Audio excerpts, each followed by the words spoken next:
Welcome to TVL coaching. इस video में हम जवाहर नवोदय विद्यालय प्रवेश परीक्षा कक्षा 9 से रिलेटेड साइंस विषय में जितने भी चैप्टर हैं, प्रत्येक चैप्टर का ऑब्जेक्टिव क्वेश्चन का हम अध्ययन करेंगे। तो इसके पहले वाले वीडियो में हम फर्स्ट चैप्टर के ऑब्जेक्टिव क्वेश्चन का अध्ययन किए थे। तो इसमें हम सेकेंड चैप्टर, जिसका नाम है सूक्ष्म जीव तथा खाद्य परिरक्षण, पाठ का नाम है। इस पाठ के अंतर्गत जितने भी ऑब्जेक्टिव क्वेश्चन, हम सारे ऑब्जेक्टिव क्वेश्चन का हम बारी बारी से अध्ययन करेंगे, जो जवाहर नवोदय विद्यालय प्रवेश परीक्षा के लिए काफ़ी अनिवार्य है। तो शुरू करते हैं। शुरू करने से पहले हम आपको बता दें, आप मेरे चैनल पर नए हैं तो मेरे चैनल को सब्सक्राइब कर लीजिए और बेल आइकन को ऑन कर लीजिए ताकि प्रत्येक वीडियो का नोटिफिकेशन आपको मिले और आप पूरा जवाहर नवोदय विद्यालय प्रवेश परीक्षा का पूरा साइंस का, हिंदी, इंग्लिश और मैथ का वीडियो देख सकें। तो शुरू करते हैं इस वीडियो के। देखते हैं फर्स्ट क्वेश्चन क्या है। पहला क्वेश्चन है, रिकेटसिया किसका समूह है? रिकेटेसिया जो है किसका समूह है? सूक्ष्मजीव का या विषाणु का या शैवाल का या इनमें से कोई नहीं। तो इसका सही उत्तर होगा ए नंबर जो होगा, राइट ऑप्शन होगा। याद रखना है, रिकेटसिया जो है वह सूक्ष्मजीव का समूह है। तो ए नंबर राइट ऑप्शन होगा।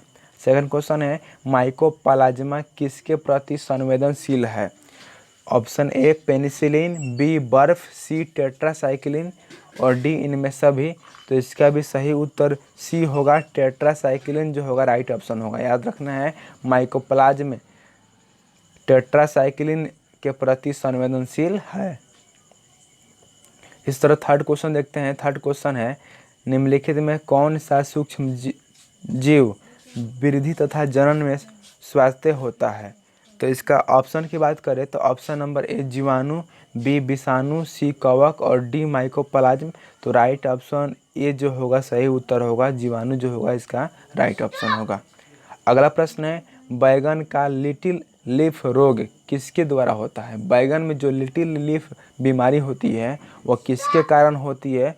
तो इसका सही उत्तर होगा माइकोप्लाज्म के द्वारा होती है। याद रखना है, बैगन में जो लिटिल लीफ रोग जो होता है वह माइकोप्लाज्म द्वारा होता है। अगला प्रश्न है, जीवाणुओं को किसके अंतर्गत रखा गया है? जीवाणु जो है, बैक्टीरिया जो है, बैक्टीरिया को किसके अंतर्गत रखा गया है? तो ऑप्शन की बात करें, option number A myxomycetes, B सिक्सोमाइसिटीज, सी एस्कोमाइसिटीज और डी साइजोमाइसिटीज। तो इनमें राइट ऑप्शन डी होगा, साइजोमाइसिटीज जो होगा राइट ऑप्शन होगा। याद रखना है, साइजोमाइसिटीज के अंतर्गत जीवाणुओं को रखा गया है। याद रखना है। अगला प्रश्न है, ईस्ट कोशिकाओं में किसकी प्रचुरता होती है? तो ईस्ट की जो कोशिकाएं होती है उसमें क्या होता है? विटामिन ए या विटामिन बी या विटामिन सी या विटामिन डी। तो सही ऑप्शन विटामिन बी होगा। याद रखना है, ईस्ट कोशिकाओं में विटामिन बी प्रचुर मात्रा में होता है। अगला प्रश्न है, मनुष्य का एक सामान्य कवक रोग कौन है? इनमें से कौन ऐसा बीमारी है जो मनुष्य में फंगस के द्वारा होता है? ऑप्शन ए टाइफाइड, ये तो नहीं होगा क्योंकि जीवाणु द्वारा होता है। बी प्लेग, यह भी नहीं होगा, ये भी जीवाणु द्वारा होता है। सी दाद जो होगा राइट ऑप्शन होगा, दाद जो है यह कवक द्वारा होता है। इस तरह आगे बढ़ते हैं अगले प्रश्न की ओर। तो देखते हैं अगला प्रश्न क्या है।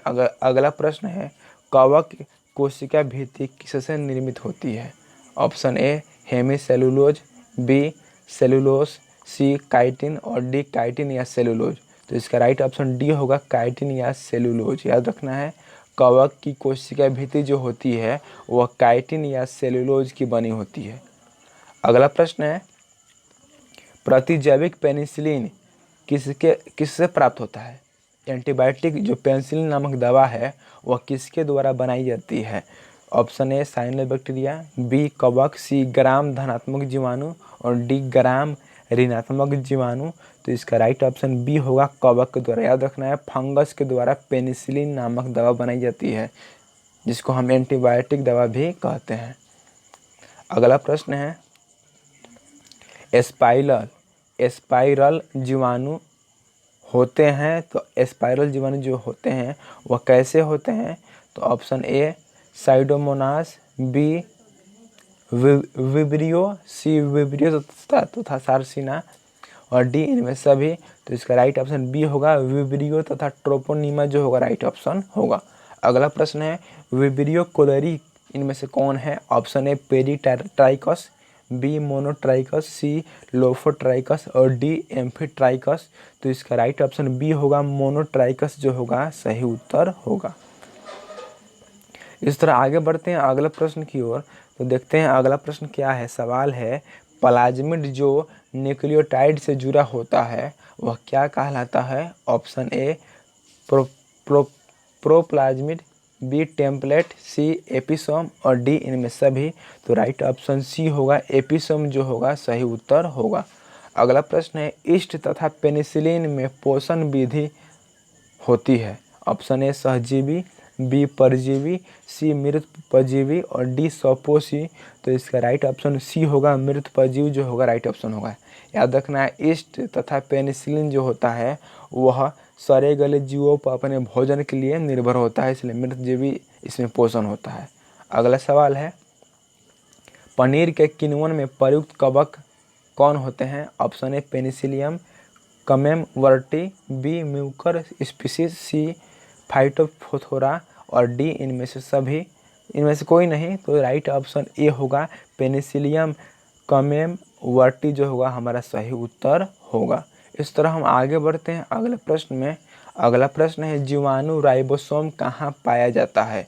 Option A endoplasmic reticulum, B कोशिका भित्ति, सी कोशिका द्रव्य और डी केंद्रक कला। तो 15 नंबर सवाल का राइट ऑप्शन कोशिका द्रव्य हो जाएगा, सी जो होगा सही उत्तर होगा। नेक्स्ट क्वेश्चन है समानतः कुछ सूक्ष्मजीवों की कोशिकाएं एक कठोर बाह्य आवरण से घिरी रहती है जिसे हम क्या कहते हैं? ऑप्शन ए स्लाइम परत, बी सिस्ट, सी एकाइनिट और डी पीट। तो इसका सही उत्तर बी होगा, सिस्ट जो होगा सही उत्तर होगा। नेक्स्ट क्वेश्चन है सूक्ष्मजीव किस में रखे जाते हैं? ऑप्शन ए जीवाणु, बी विषाणु, सी प्रोटोजोआ और डी इनमें सभी। तो इसका राइट ऑप्शन डी होगा, सभी जो होगा सही उत्तर होगा, क्योंकि सूक्ष्मजीव जीवाणु प्रोटोजोआ विषाणु तीनों को हम सूक्ष्मजीव कहते हैं, इसलिए राइट ऑप्शन डी होगा, इनमें सभी जो होगा राइट ऑप्शन होगा। नेक्स्ट क्वेश्चन है सूक्ष्मजीवों के बारे में जानकारी में वृद्धि किसके विकास से संबंधित है? ऑप्शन ए कोशिका, बी ऊतक, सी सूक्ष्मदर्शी और डी दूरदर्शी। तो इसका राइट ऑप्शन सी होगा, सूक्ष्मदर्शी जो होगा राइट ऑप्शन होगा, क्योंकि सूक्ष्मजीवों को हम सूक्ष्मदर्शी द्वारा ही देखते हैं, अन्य किसी उपकरण से हम नहीं देख सकते हैं। अगला प्रश्न है निम्नलिखित में से कौन सा सूक्ष्मजीव द्वारा प्रभावित होते हैं? ऑप्शन ए मनुष्य, बी विभिन्न अकशेरुकी जीव और सी कीट। इनमें सभी जो होगा राइट ऑप्शन होगा। सूक्ष्मजीव से तीनों की को हानि है और लाभ भी है। नेक्स्ट क्वेश्चन है जीवाणु का औसत आकार कितना होता है? 12 से 25 माइक्रोमीटर, ऑप्शन बी 10 से 25 माइक्रोमीटर, सी 1 से 25 माइक्रोमीटर और डी 25 माइक्रोमीटर ही राइट ऑप्शन होगा। याद रखना है जीवाणु का जो एवरेज के अनुसार से आकार होता है वो 25 माइक्रोमीटर होता है। नेक्स्ट क्वेश्चन है डाइटक्स है, डाइटक्स जो है वो क्या है? सॉरी थोड़ा आगे बढ़ गया, हाँ ठीक है। डाइकस क्या है? डाइकस क्या है? ऑप्शन ए एक कोशिकीय शैवाल, बी बहुकोशिकीय शैवाल, सी मशरूम और डी रोग कारक हरे शैवाल। तो इसका सही उत्तर ए हो जाएगा, एक कोशिकीय शैवाल। याद रखना है डाइकस जो है एक कोशिकीय शैवाल है।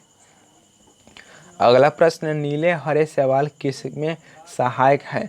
ऑप्शन ए वायुमंडलीय नाइट्रोजन स्थिरीकरण में, बी मृदा की उर्वरता बढ़ाने में, सी दोनों और डी कोई नहीं।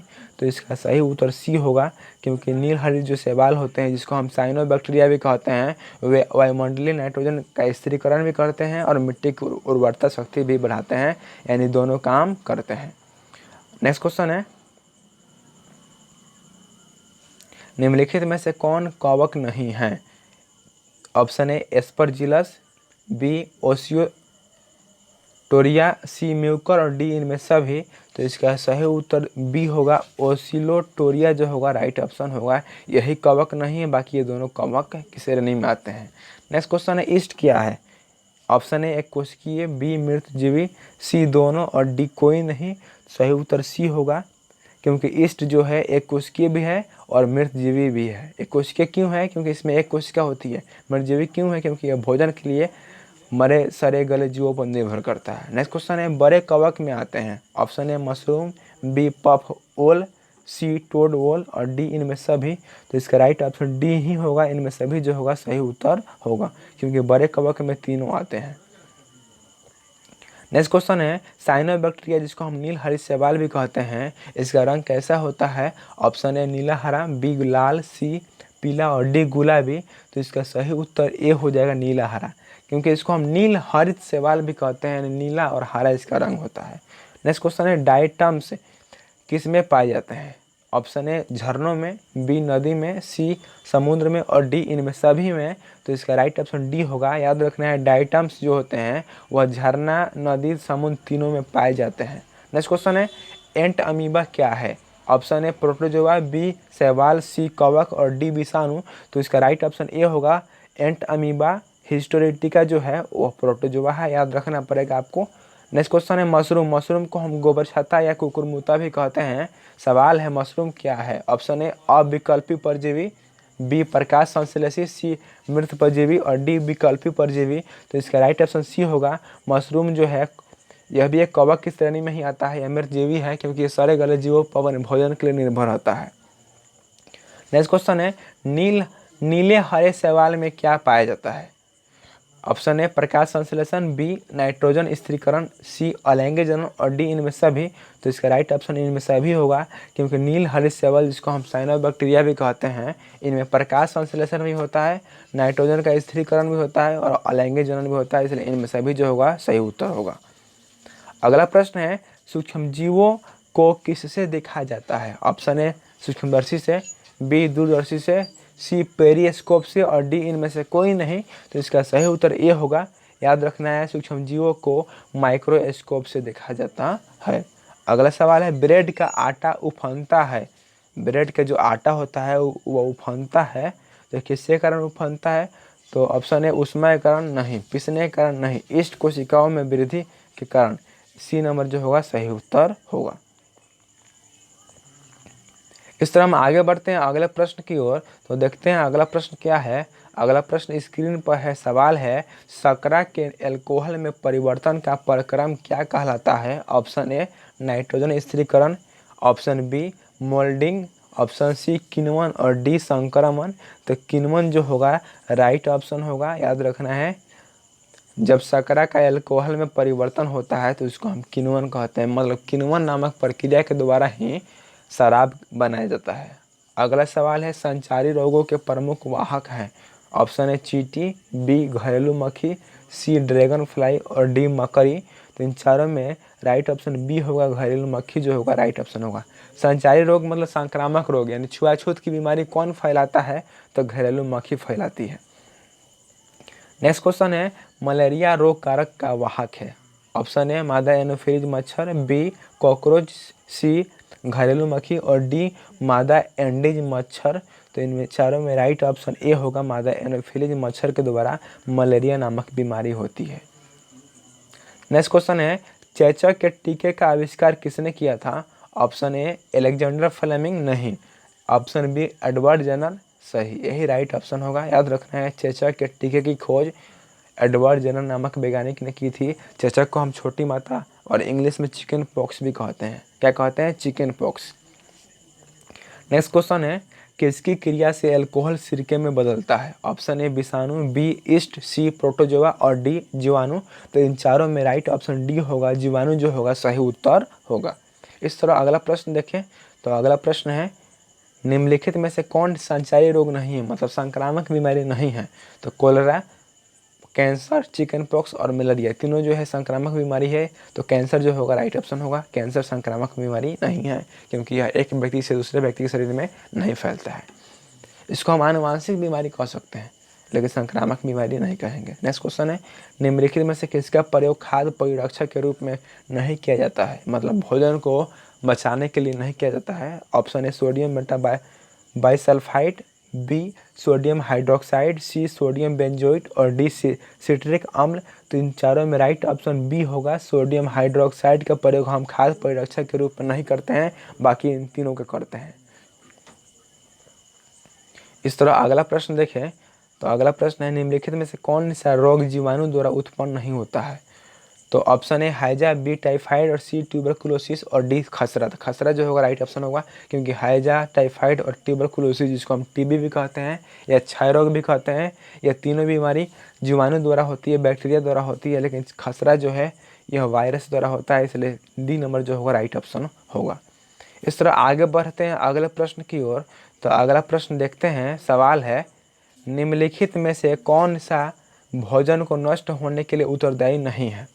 ऑप्शन ए शैवाल, बी कवक, सी जीवाणु और डी रसायन। तो इन चारों में राइट ऑप्शन डी होगा। रसायन जो होता है यह भोजन को बचाने में मदद करता है। नेक्स्ट क्वेश्चन है निम्नलिखित में से कौन जैविक नाइट्रोजनिक स्थिरकारी है। ऑप्शन ए घरेलू मक्खी, बी कवक, सी नीलहरित शैवाल और डी प्रोटोजोआ। तो इन चारों में राइट ऑप्शन नीलहरित शैवाल होगा, जिसको हम साइनोबैक्टीरिया भी कहते हैं। यही नाइट्रोजन का स्थिरीकरण करता है, बाकी तीनों नहीं करता है। नेक्स्ट क्वेश्चन है डेंगू रोग किसके द्वारा होता है। ऑप्शन ए जीवाणु, बी विषाणु, सी प्रोटोजोआ और डी कवक। तो प्रोटोजोआ जो होगा राइट ऑप्शन होगा, क्योंकि डेंगू नामक जो बीमारी होती है वह प्रोटोजोआ के घटने से में होती है। अगला प्रश्न है मलेरिया रोग किसके द्वारा होती है। ऑप्शन है विषाणु, बी प्रोटोजोआ, सी जीवाणु और डी कवक। तो इसका भी राइट ऑप्शन बी ही होगा, प्रोटोजोआ राइट ऑप्शन होगा। मलेरिया भी प्रोटोजोआ द्वारा ही होती है। नेक्स्ट क्वेश्चन है और इस चैप्टर का लास्ट क्वेश्चन है, सवाल है सूक्ष्म जीव जो केवल अन्य जीवों के शरीर में जन्म तथा गुणन करते हैं उसको हम क्या कहेंगे। ऑप्शन है प्रोटोजोआ, बी कवक, सी जीवाणु और डी विषाणु। तो विषाणु जो होगा राइट ऑप्शन होगा। इस तरह हम अगला पार्ट जिसका नाम है संश्लेषित रेशा तथा प्लास्टिक, इससे रिलेटेड हम मोस्ट इंपोर्टेंट ऑब्जेक्टिव क्वेश्चन आपके लिए लाएंगे। इस तरह आप मेरे वीडियो पर बने रहिए। मिलते हैं अगले वीडियो में, तब तक के लिए नमस्कार, जय माँ सरस्वती। फिर मिलेंगे, धन्यवाद।